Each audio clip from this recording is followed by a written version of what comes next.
Unsiloed podcast is produced by University FM, elevating the stories of your institution.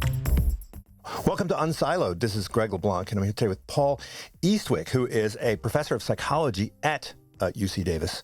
Also got a couple other positions. You are the head of the social personality and psychology program there, and also the director of the Attraction and Relationships Research Lab, which I think you have this class, right? The class on relationships. Yeah. I'm gonna hear. I have to hear about that. I wish that was available for me when I was in college. Right? It's pretty fun. When I was in college, I took a facsimile of the class that I teach today. It was taught by Cindy Hazan. It was called Human Bonding, and that actually was part of my introduction to this universe of, we can study human mating from a perspective that highlights gender differences, parental investment theory, but we can also study human mating from an evolutionary perspective that highlights bonding, and that kind of set me on my journey. Yeah, I remember when I was an undergrad, we had a course in the sociology department, which was, on the family, and but that was, from a sociological perspective, and back in those days, there really wasn't a whole lot on sexuality, mating, and relationships in the psychology departments, bizarrely, or even in biology. And so we'll have to talk about how that came to be. But I also have to mention that you have a podcast with your colleague, Eli Finkel, called Love Factually. Hope you don't get sued for that, right? I know. I hope not. Yeah. Nobody's come knocking yet. But we talk about how the ideas in relationship science are reflected in the movies, either correctly or incorrectly. And we pick one movie at a time to dig through, figure out how well the movie reflects the science. Yeah, well, of course, we'll have to talk about endogeneity, because it does seem like, right, these cultural beliefs and practices kind of influence us to a large extent. But I have to mention this book called Bonded by Evolution, The New Science of Love and Connection. And, I think that one of the main points of this book, because both of us, it seems, were exposed to evolutionary psychology back in the 90s, when it was really kind of exploding. And it was such an exciting time, because there were all of these phenomena which all of a sudden had some really interesting explanations, or at least there were some theories and hypotheses about what was going on. And you make a distinction between the science of mating and the science of relationships. And I think the key difference is that we're kind of unique. I mean, obviously there is pair bonding in some other animals, but humans, the mating stuff is something which is kind of emphasizes our similarity with a number of our primate colleagues, but the relationship science is something that is deeply human. So maybe could you talk a bit about how, evolutionary psychology has become its kind of worst enemy? I think from the early days, there was always the risk that it was going to be misinterpreted and misapplied, but now it's kind of entered the mainstream and really gotten distorted. So maybe talk about that distinction. Yeah, so this is, my first exposure to any scientific approach to understanding human relationships was in the form of evolutionary psychology. I describe in the book Discovering This Time magazine cover article in 1994. It was from the book The Moral Animal. But really was an article about what folks were learning in evolutionary psychology at that time. And it was pretty bleak stuff. It was about how men and women are very different and looking to take advantage of each other and always looking to trade up on each other. It made relationships feel like this very unstable, risky, dangerous, fraught proposition. And I'm a teenager at the time, but I encountered this and I'm like, I have these two thoughts simultaneously, which is, this is exciting that we can think about how humans have been approaching mating for hundreds of thousands of years. What are our continuities or points of difference with other species? This is very cool that we can use this kind of scientific lens. And, oh my God, what a terrible story. If somebody were to read this story, they would think, I would not want to be involved in this process at all. It was only later when I went to college that I discovered there was this other thing called the science of close relationships. And it wasn't that they didn't take an evolutionary view, they did. It was just a very different evolutionary view, grounded in like John Bowlby and attachment research. And I thought, well, these seem to be two fascinating fields, and I want to be involved in studying this stuff, and I want to figure out how these two approaches intersect. Yeah. I mean, did it surprise you the extent to which the Evo script, as you call it, right? This, I don't know, watered down or distorted evolutionary psychology, how it became so mainstream? I mean, I think to some degree it's a product of online dating, right? It seems like, online dating has in some ways, I don't know, exacerbated some of the tendencies that certainly have existed, but not to the extent that certainly people now think that they do. Yeah. So I do think online dating has had something to do with it, because online dating, it exacerbates a few things. It makes dating feel more competitive because, again, there's so many people. You're reduced to this sort of flattened version of yourself, a profile and a picture, and that's what you are. That's what you're competing with. Online dating also tends to exacerbate gender differences. So, women are on average a little bit more selective than men when people are meeting in real life, but it's a pretty modest difference. At speed dating events, for example, and this would be well reflected in any kind of initial face-to-face interaction context, women were interested in like a third of the men that they might meet speed dating, and men are interested in about half the women. So that's a difference, but that's not going to blow anybody away. But online dating, it's much bigger than that, right? Women are swiping right like 5% of the time. Meanwhile, there are more men than women on the apps. So really big imbalances there. So I think the apps have certainly been a contributor. I think also there's, just an interest, broadly speaking, in how human relationships and human attraction works. But I think with the rise of whatever this generation is of the internet, where we're spending more and more time interacting with people online, your online friends are your real friends. Social media is how you engage with the world. I think all of this pulls for how do you initially come across to people, and if people don't seem to like you, or they don't right swipe on you, or you don't have a lot of followers, I think that can make people feel pretty bad, and they look to these hierarchical market-based approaches to explain why they're feeling the way that they do. Yeah, it seems like there's an overlap also between the evolutionary psychology view and like an economics view, right? So even use some of the same language, right? The dating and mating marketplace, and the mate value, and transactions involved in reproduction. It's interesting too, because the economists and the sociologists, their work in some ways predates evolutionary psychology, because they were doing some of this work in the middle of the last century. And much of this work is very good. And the concept of a mating market is useful in some ways. I actually, personally, I find it to be the most useful when it is paired with observations about the way people sort in a relatively contemporary context. For example, socioeconomic status. Like, that is a market that we all live in. We all exist within our own socioeconomic context, and that shapes who we meet and who we think it's acceptable to meet. And this is a market that people have tried to play with for a very long time.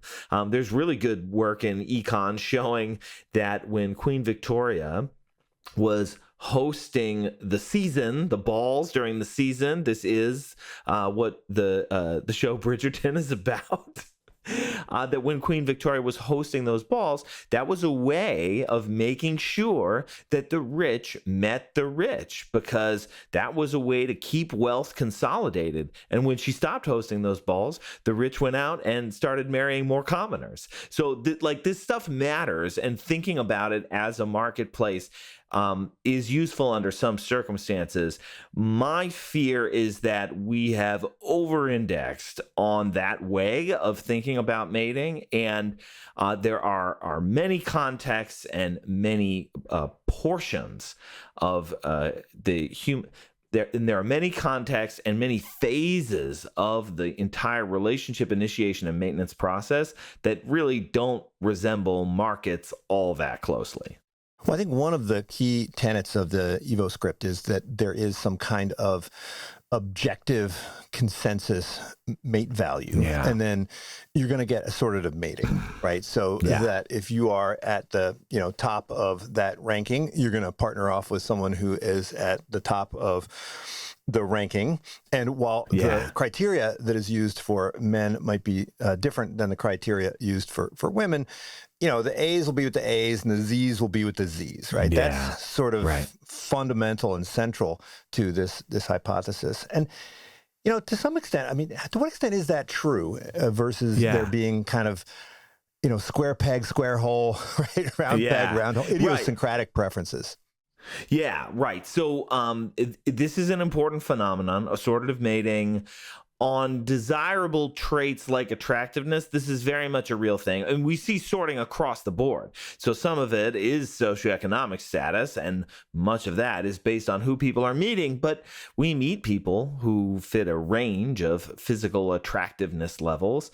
Nevertheless, you see sorting there too. And the best explanation for the sorting that we see is that there's some element of competition where people who have more desirable traits, they're attractive, etc., they're better able to attract the other people with desirable traits. Now, I think we tend to overestimate the power of this phenomenon in a few different ways. One is that it's far from a perfect correlation. I do these demos in my class where we ask the students to wear a number on their foreheads and then walk around and try to pair up with the highest number that they can. And you can't see your own number, but boy, you feel it really quick, because if you're a 10, everybody rushes over to you. And if you've got a 3, nobody wants to be around you.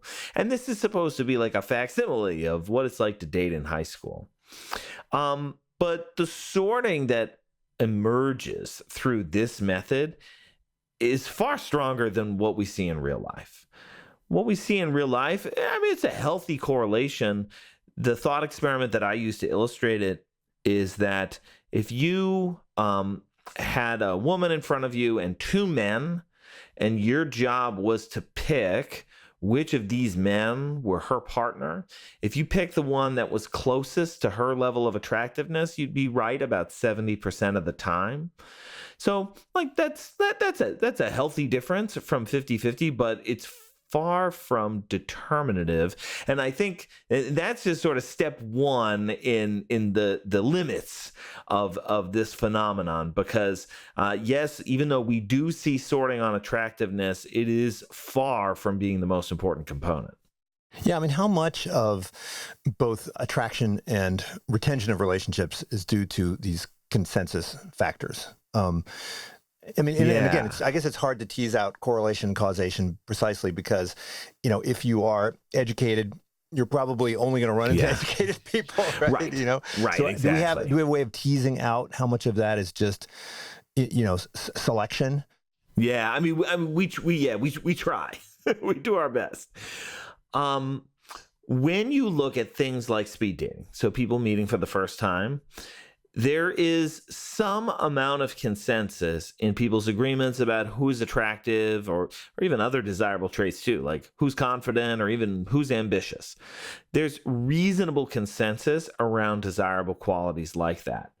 There is as much, if not more, disagreement. And I'm always pointing at that amount of disagreement too. This idea that, I might think that somebody's especially attractive. The consensus around that person is that they're a 6, but I think they're an 8. And if you look at how speed daters feel about each other, everybody receives a range of ratings, okay? That might go from like 4 to 8 or something like that. So we agree you're kind of middling, but there's differences of opinion there. And the hope is that you find somebody who thinks you're uniquely high and you think that they're uniquely desirable. What's also very important is that we often get to know people beyond first impression context. First impressions, that's just the first impression. Often we get to know people more and more over time. Sometimes without even dating them necessarily. They're like among our milieu of friends and acquaintances. And in that context, consensus actually goes down. People start agreeing less and less about who the desirable people are, and that spread gets wider, meaning that, okay, at first we all kind of thought you were a 6, maybe a range from 4 to 8, but eventually maybe we all kind of still agree you're a 6, but now the range is like 2 to 10. Okay, so almost all values are represented. So this is, I think, something that we've lost a little bit, because if we don't hang out in person, if dating, you're supposed to make an immediately great first impression, we've forgotten about the fact that idiosyncrasy is very, very important, and it makes the whole thing feel a lot less ruthless. Well, I mean, this seems like a failure of self-knowledge, or a failure of, hedonic forecasting, right? Because, you would want to be able to predict, right, whether or not you're going to like somebody, so that you don't waste a lot of time with somebody that you're ultimately not going to like. I mean, how good are we at predicting how well we're going to like somebody after spending time with them? Yeah, we're just kind of okay, at least at first. You get better. I mean, if you've been dating somebody for 999 days, on day 1,000, you're probably going to feel pretty similar to the way that you feel today. But at first, it can be quite different. And there's a few reasons for that. One is that when it comes to like what we think we want on paper, that does a pretty poor job of matching what's going to appeal to us once we meet somebody in real life. You can think like, oh, I've got these 3 key deal breakers, and I'm going to filter the apps based on those deal breakers and make sure that I'm only meeting the people that I'm going to hit it off with. That's probably no better than a dart throw. Like, you're not actually more likely to hit it off with the folks that you're carefully filtering. I think another issue too is that first impressions themselves can be a little unstable. I think that there's a tendency to think that when we first meet somebody, what we're trying to do is we're trying to figure out what are their traits? Are they smart? Are they attractive? Are they funny, etc.? But I think what people actually do is they're trying to get a sense of, can we communicate? How do I feel around you? And is this an experience I'd like to have a second or a third time? And that can all be pretty tricky. Conversation is tricky, especially if it's unstructured, between two people who don't know each other. So I think for all of these reasons, it can take a little while before we really figure out how we feel about each other, examples of love at first sight notwithstanding. Well, I mean, how much of it is people's belief that they should like certain characteristics, right? And so they're initially pursuing the things that they think they're supposed to like, or that they think that their friends would like them to like, and not something which they have deep appreciation of about themselves. Yeah, I do think that some of this is playing a role, and this gets to some of the research that we've been doing recently. So one example, we look at gender differences and what men and women say they're looking for in a partner and what they actually care about in a partner. And so, for example, an attribute like attractiveness, are people more attracted to the partners that they find to be sexy and physically attractive? Of course they do. What's interesting, and I think what surprises a lot of people, is that that's just as true for men as it is for women, that both men and women are drawn to physically they are drawn to the people that they find to be physically attractive. When you look at what men and women say they're looking for, you see a difference. And what actually seems to be happening is that both men and women are underestimating how much they actually are drawn to people that they find sexy. In other words, our stated preferences are underestimating our revealed preferences for attractiveness in particular.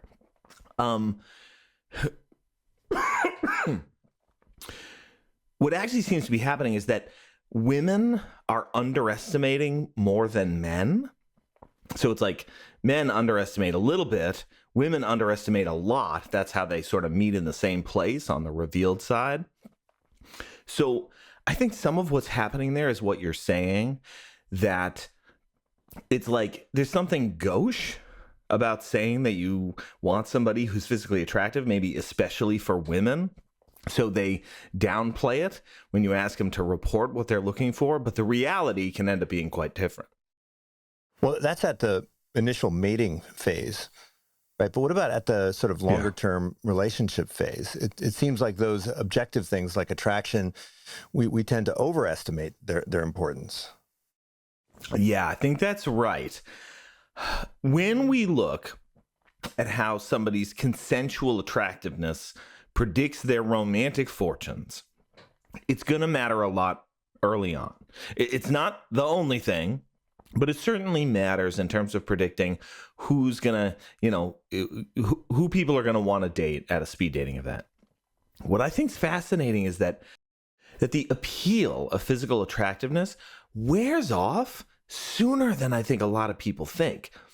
When we look at data sets where we're just trying to get a sense of who people are generally into in their daily lives, like who are you interested in pursuing for a relationship, we actually find that the objective, quote unquote, the consensual physical attractiveness of those folks that they're interested in pursuing actually doesn't have that much of an impact. It matters that you feel that somebody is physically attractive, but how attractive they generally are just doesn't predict much. And the same thing in long-term relationships too. It just doesn't predict much of anything.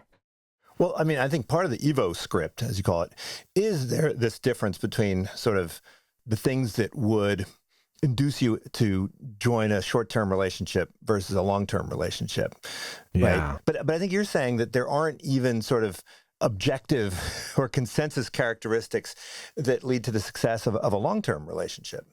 There's much more idiosyncratic matching happening. Yeah.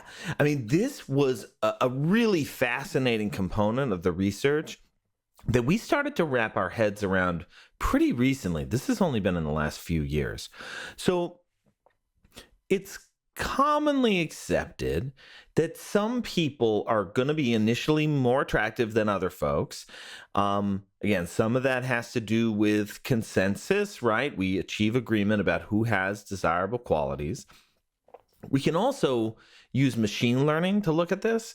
And so one way that we've done this is we've taken all the self-report data we can get from various people and use a machine learning approach to say, okay, how well can this data predict who is going to be attractive at a speed dating event?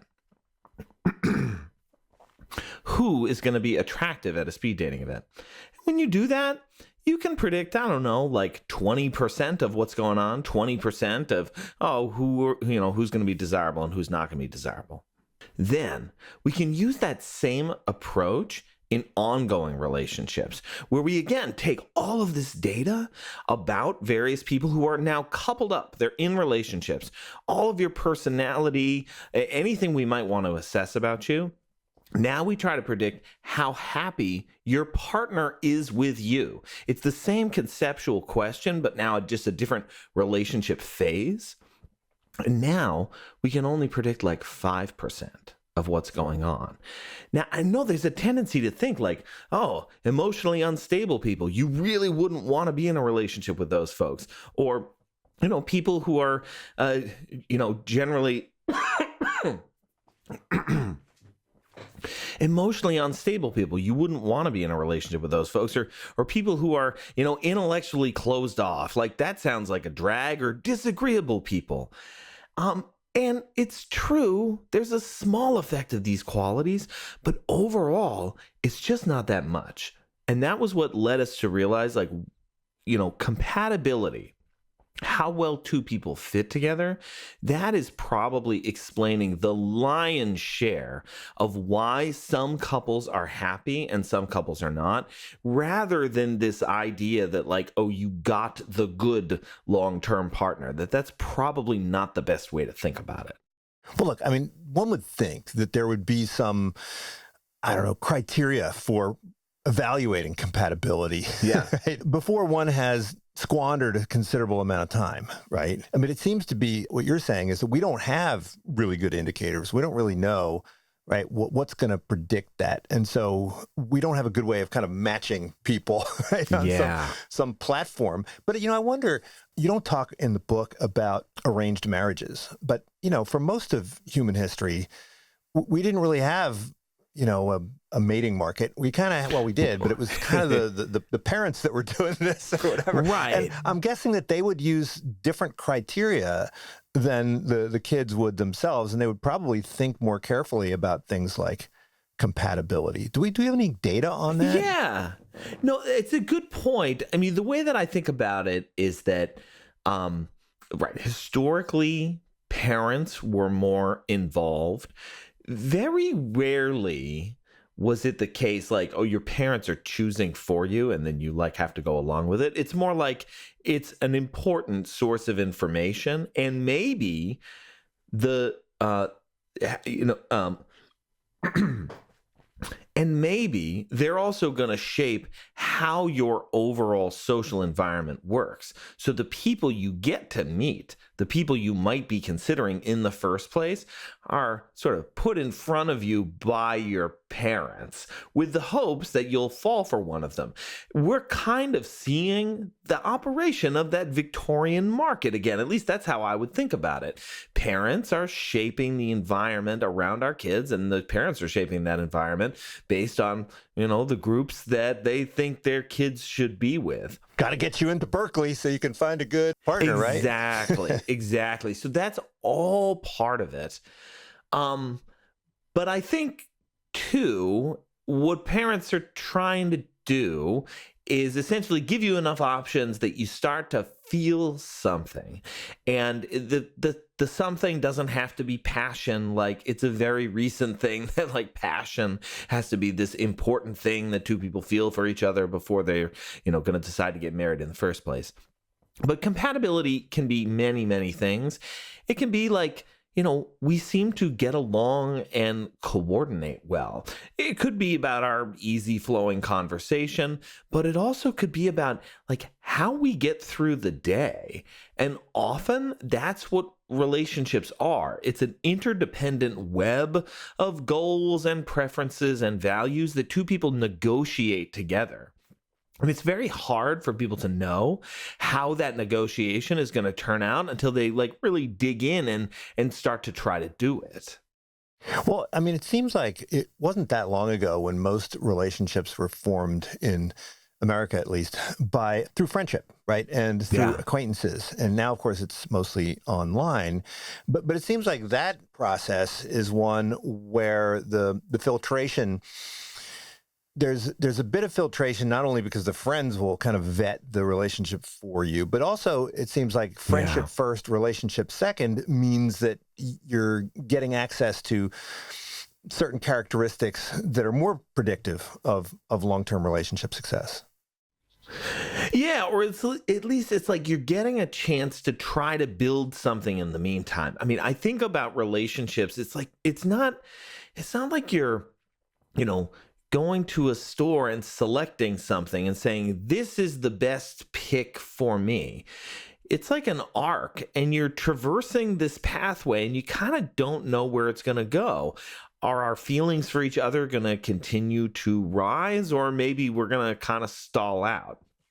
And as people sort of attempt to ride this arc, so to speak, you have to kind of feel out how exactly you're getting along with somebody else. Well, one of my favorite little nuggets of data along these lines is that, look, for many people, what they're trying to assess early on is like, how does it feel when we're together? And some of that has to do with sex and, other romantic physical things, right? What does it feel like when we are physically together? What's fascinating to me is that in contrast to this idea that like, oh, short-term relationships are sexy and long-term relationships are, bonded and stable, what we actually see is that when you have a good sexual experience with somebody for the first time, that is more likely to propel a couple into a long-term relationship. Like, it's actually the short-term ones that are just kind of okay. So I think about sex as like one ingredient out of 1,000 that people have to suss out. Like, how does it feel to be with you in this sort of context? And is this something that I want to continue? Because when things feel good, we then want to try to do it again. It's like we want to try to replicate it. We're these little scientists in that way, and our relationships are an awesome example of that.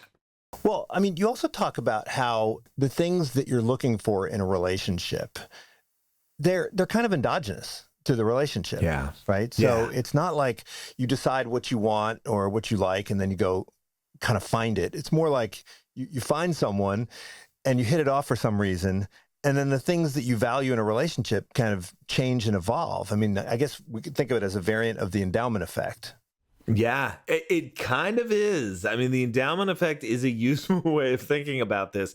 I mean, it's one big bucket of motivated reasoning. And I think that motivated reasoning is kind of important because I think it becomes part of the glue that keeps people together.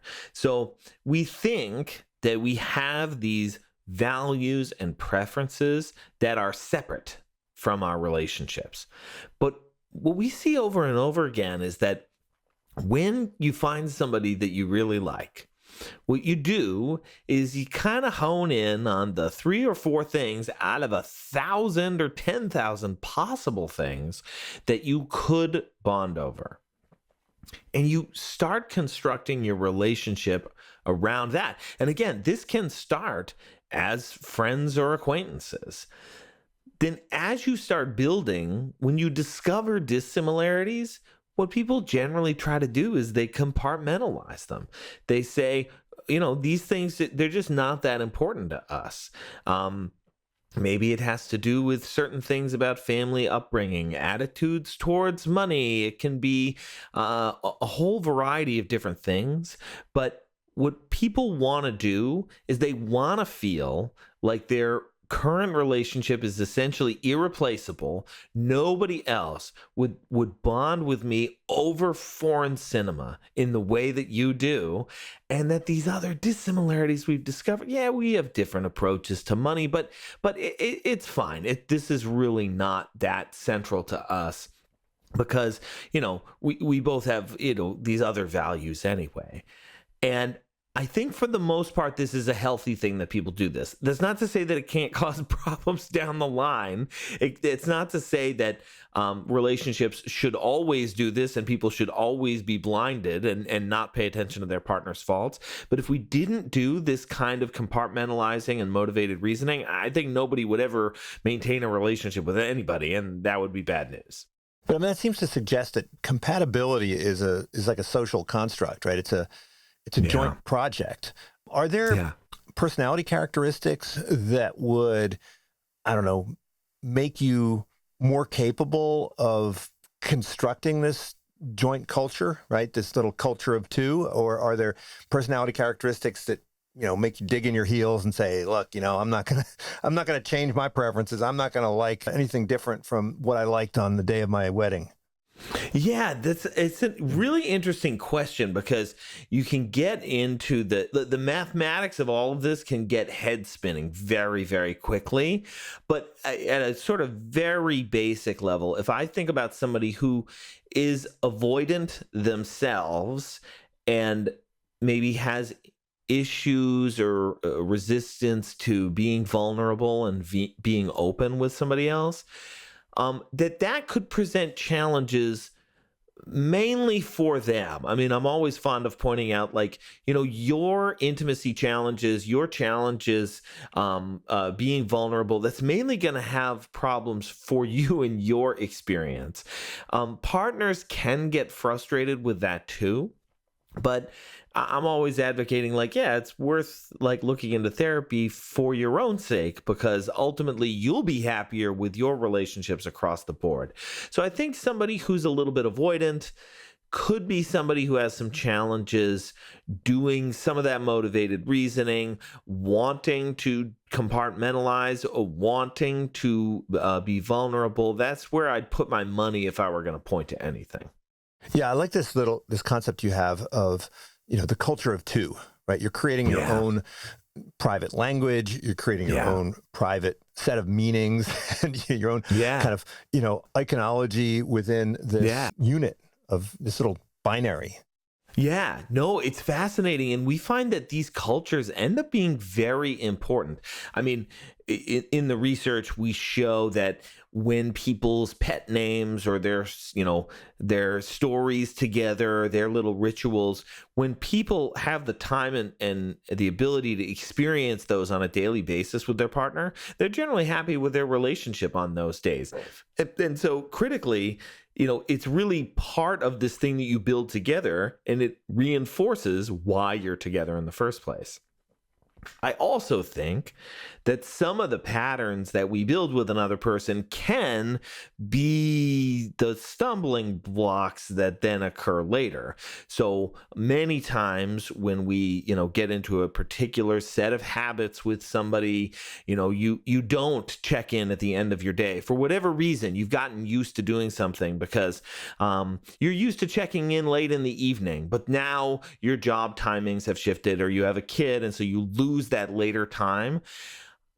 If people aren't paying attention to the way that they keep going about their routines, it can be very easy to lose touch with the fact that, oh, wow, we're not actually making the time for each other anymore. This one thing got in the way. We didn't shift our patterns elsewhere. So all of this I think of as being this like little tiny culture of two. Some of it is very practical, like when do we find the time to be together? Other stuff is cute, like these stories and in-jokes that we never get. But I want people to be hyper attuned to the culture that they create, because I think in many ways that's like the central thing that shapes whether relationships go well or badly.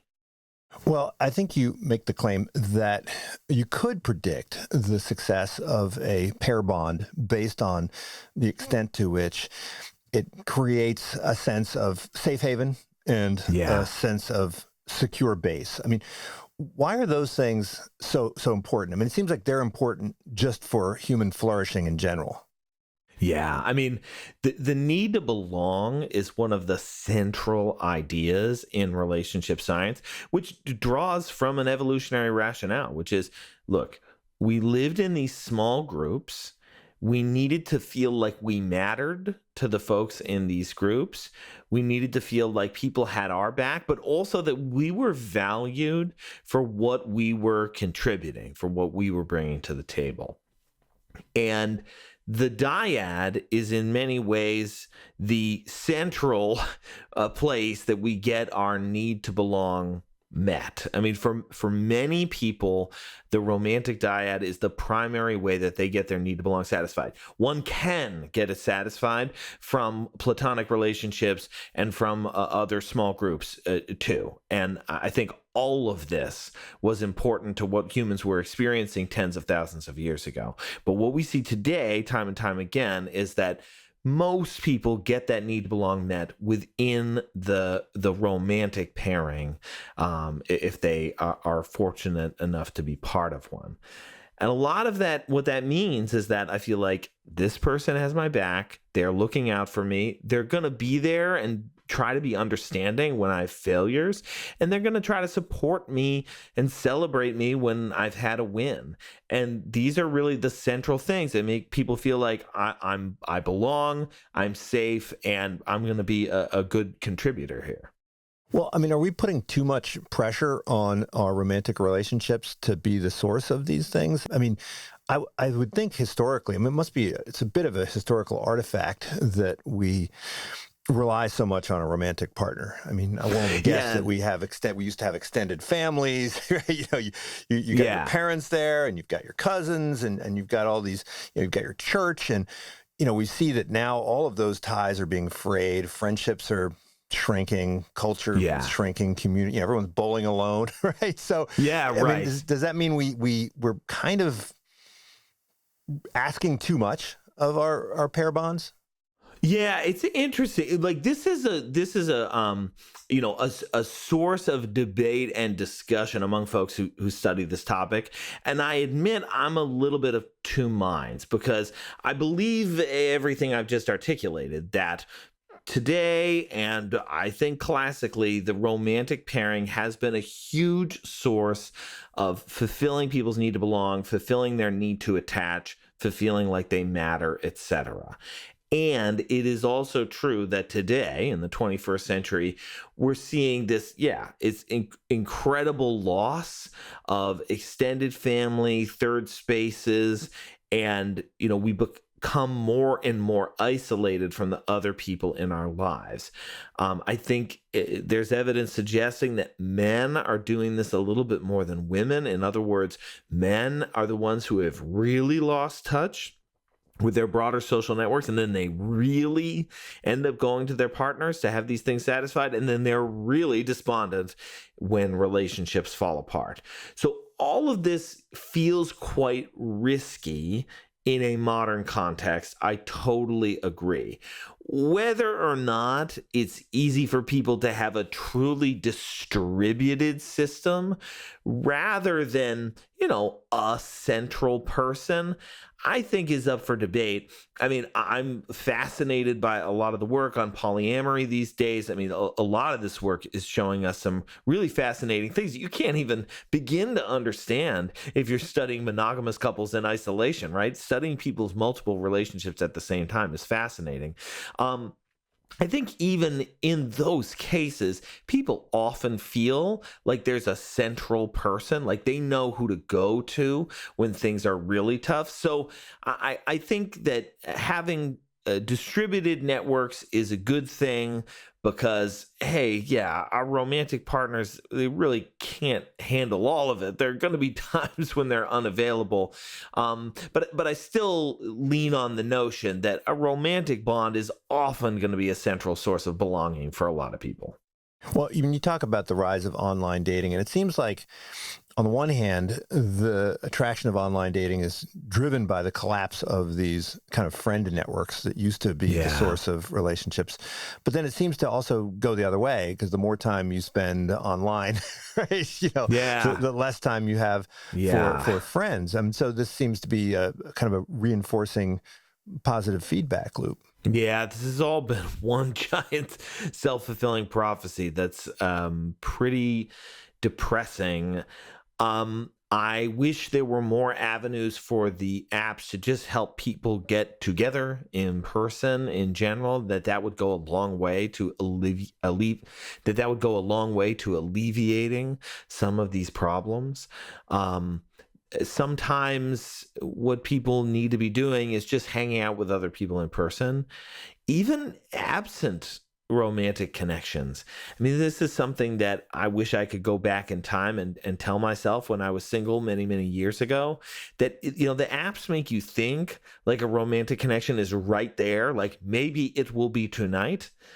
I would encourage people instead to think about, like, what is it like just to hang out with other people and give the romantic possibilities some time to fall out of those networks a little bit more organically, a little bit more naturally. It takes a while. Like it can take quite a long time, especially like if we haven't been tending to our networks recently. But nevertheless, like this is at least an approach that people should be supplementing with their online dating if they're going to continue to use the apps. Well, you also talk about the rise of this manosphere, right? And I mean, it's on the one hand a source of some of the problems that we're seeing with men and women, but in some sense it's also kind of a symptom of the problems that we have with Yeah. men and women. So what accounts for the rise of this manosphere? I didn't know the origin of the incel movement, which is quite surprising. Yeah. No, it's all quite sad. And to me, that hearing that story unlocked, I mean, this feels like this is like the story of the internet. So what happens is you have this a queer woman who wanted to start a space for people like her who felt like they didn't really get how relationship initiation worked. So it was like a late 90s support forum online, and she comes up with this term, invicel, and then it becomes incel, for people who weren't involuntarily celibate, people who wanted romantic connections but like weren't quite sure how to do it. And it was a support forum, and it worked. And it wasn't about complaining about what all the awful things the other gender did to you. It was about people kind of coming to grips with their own insecurities. But forums are hard to moderate. And so eventually people came in really wanting to complain. I mean, negativity is catchy. Negativity spreads online. And so this community just kind of got overrun. And that's why today we associate the term incel not with the humanistic vision that this woman originally had, but rather with, things like shootings, because it really got sucked into the misogynistic corners of the internet. So it's all very sad. It's a sad statement about how the internet works, what it spreads, and what is catchy. I don't think it's a great reflection of real life, but this is sort of where we are these days. But it seems like, the data seems to suggest that the number of involuntarily celibate men has gone up in recent decades. And I guess the mistake that they're making is that they're looking at, they're viewing this phenomenon as a natural state of human nature, right? Rather than an artifact of the recent technology. Yeah, I think that there are a couple things that are happening. So, if you're a man who has had some of these struggles, and you're looking around online, and what you see is that there is this marketplace of online dating, but you have a very hard time competing in that marketplace. And then there are a bunch of other men who are very upset about how hard it is to compete in that marketplace, exposed to these ideas about how dating is all about a hierarchy of desirability. Then you're going to turn to what you might call red pill solutions, which means you got to make yourself more appealing and more attractive. Now, on the one hand, people need to work out more and eat healthier. Like, you're not going to get any argument from me. Those are very good ideas. This gets to extremes, right? The looks maxing and stuff like this. Yes, exactly. So it can get very extreme with people breaking bones in their face to be more attractive. And then if people really go far down this road, you get to black pill ideas, which basically means, well, my desirability is fixed.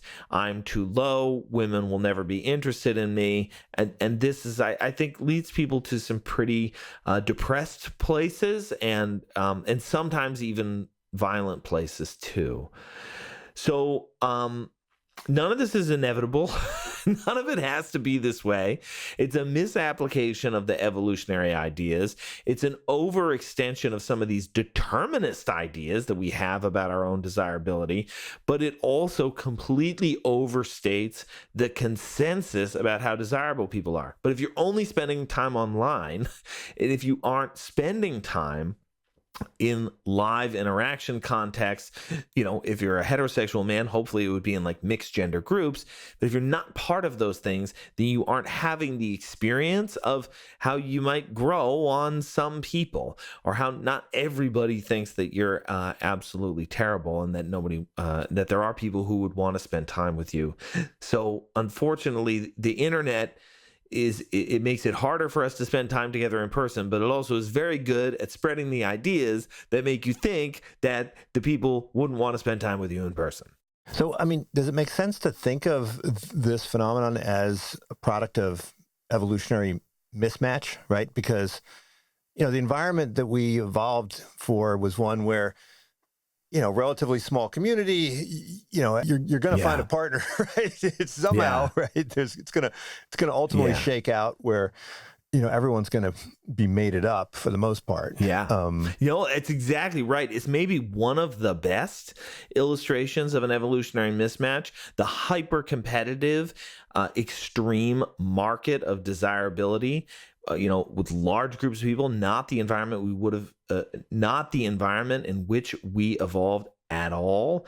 What I think is deeply ironic is that some of the earliest evolutionary psychological findings happened to be the ones that reinforced the view that really fits this hierarchy idea, that the mismatch component of it. So it's like, I love the idea of the evolutionary mismatch, thinking deeply about the environment in which we evolved. My problem is, like, a lot of the early EvPsych ideas actually weren't doing that all that well. That in reality, right, we evolved in small groups. You got to know a limited number of potential partners. There were going to be other people involved trying to shape, who you spent time with and who you got to meet. It wasn't this dramatic marketplace of inequality. Well, look, I think the reason why your class is so attractive, it's not just that people want to understand the psychology of human attachment. It's because they're looking for something, right? They want to be successful. There are some practical implications.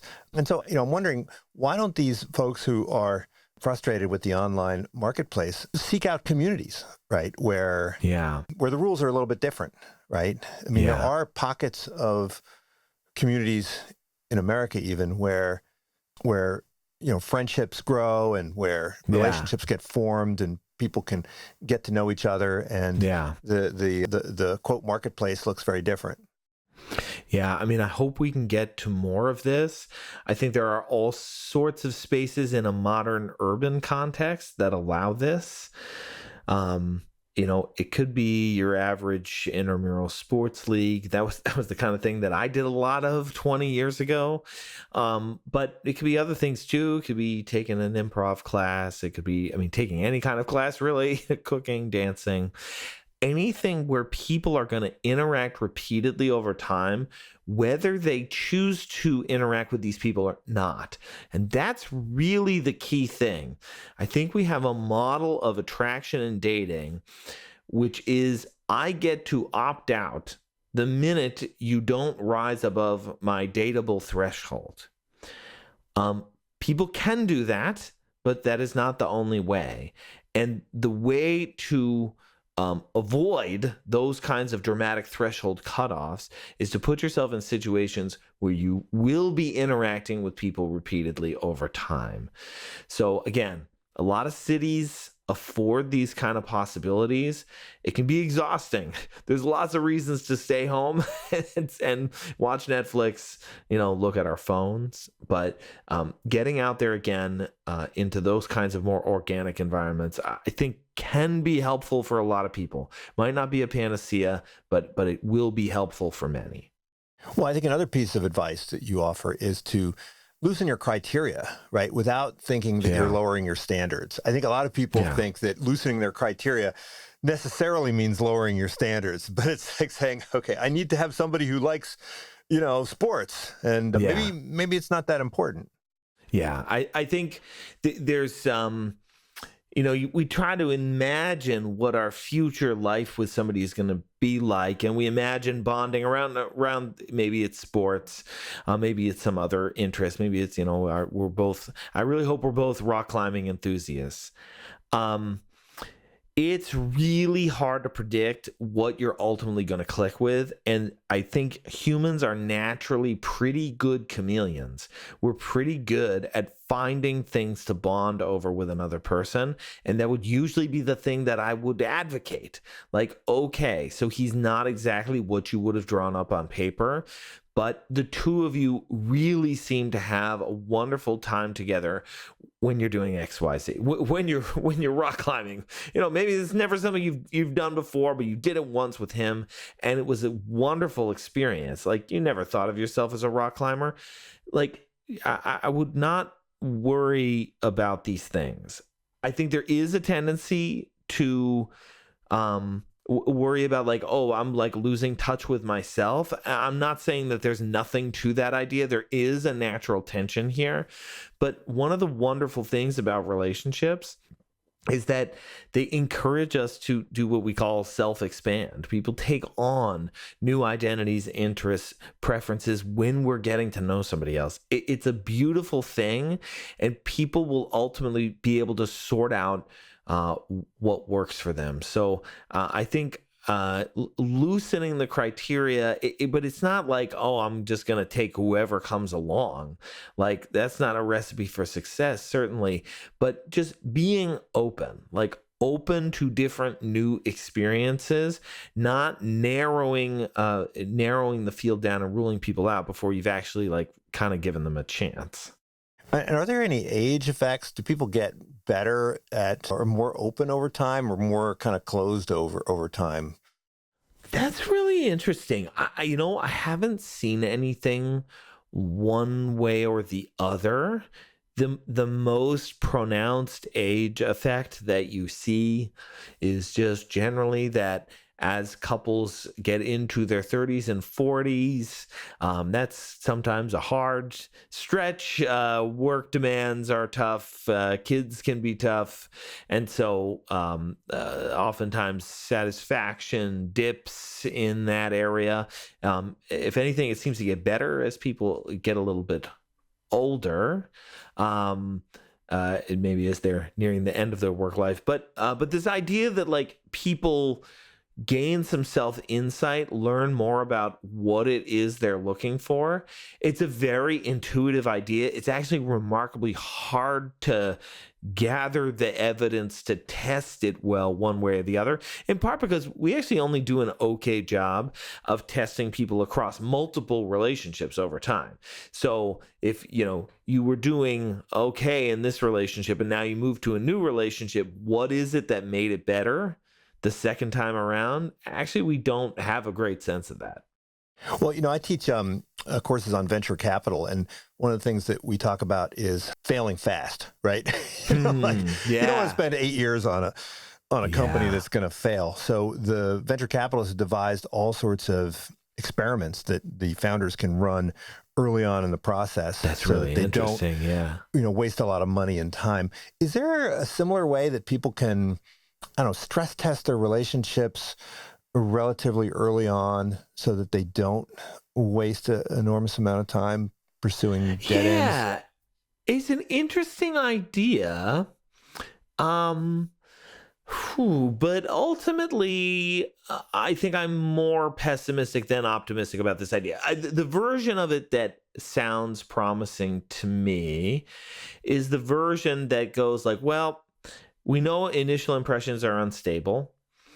But if the goal is to try to find something that's good and build off of it, because again, I'm always like taking this like positivist approach, right? Like, is there something here that we can kind of scaffold around? Well, then what I'd want to do is like have my first 2 or 3 dates with somebody be in very different environments to see, okay, maybe there didn't feel like there was anything there when we did our dinner date, but then we went to the rock climbing gym and actually that was a lot of fun. So maybe we can start to construct around that. Okay. That's one way of thinking about it. It's like, okay, but in some ways it's like, maybe it's like the inverse of failing fast. It's like it's like what I want to try to do is come up with a bunch of different things to see if we can like succeed quickly. Because that's, I think, what people tend to do is that if they aren't blown away immediately, they just kind of tend to bail. And I would rather that people give folks multiple chances. I'm also mindful of the fact that time is not infinite. And so given that people ultimately are going to be kind of selected, they're not going to want to go on, 8 dates with somebody that they just feel kind of middling about. I think then the trick would be like, try different things to see if you can kickstart something exciting. To look for things to build on. And then exactly. As your base. Okay. Now, hold on. Stop for a second. I'm spacing out for some reason. I got one last question that I want to ask you. Oh, yeah. Okay.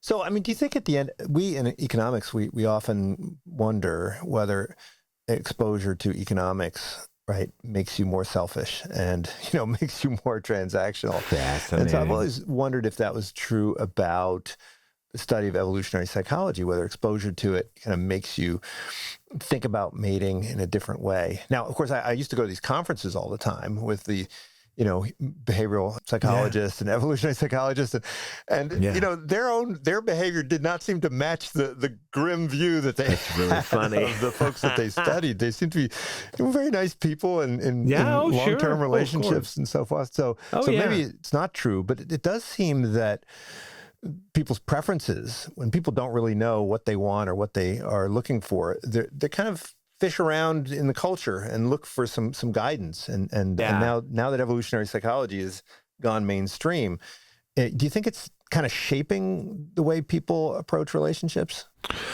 Potentially. I mean, and certainly in some of the ways we've talked about, like, that if you take this view that mating is very competitive and very hierarchical, then where you fit in that hierarchy is really going to shape powerfully what you think your prospects are.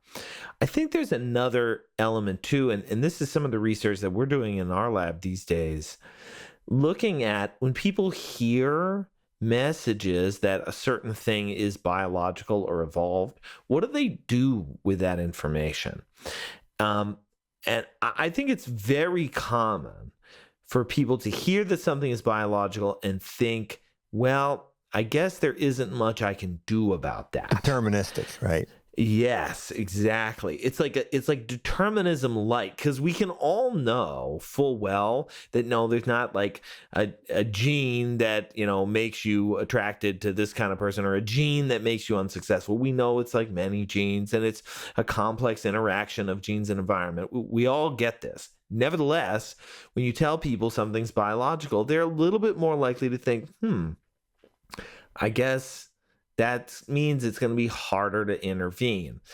They also think it's more automatic in other ways, like, oh, maybe that means it's happening underneath the surface. The reality is that there's not much evidence for any of this, right? Even the simpler forms of determinism, like, oh, if biological, harder to control. There's lots of biological things that are very easy to control. Thank you very much.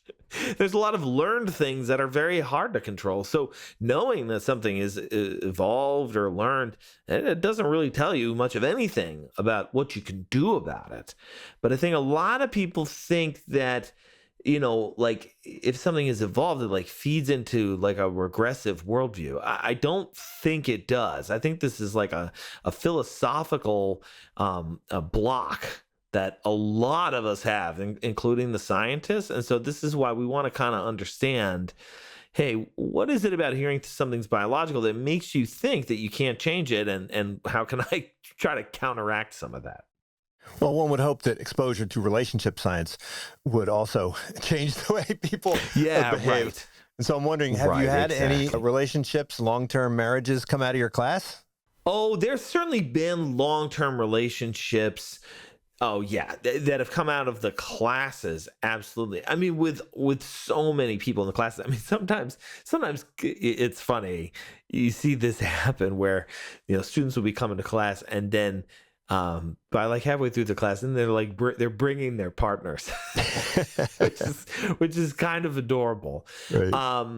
But I wish I had a firmer number on exactly how many couples and how long they lasted and stuff like that. I don't. I should do a survey of all the people who took my class and find out exactly what happened. Well, Paul, thanks so much for joining me. This book, Bonded by Evolution, it's really a great read, both to help you understand relationships and also maybe improve the ones that you have. Thanks so much. Yeah, thanks so much for having me, Greg. Unsiloed podcast is produced by University FM, elevating the stories of your institution.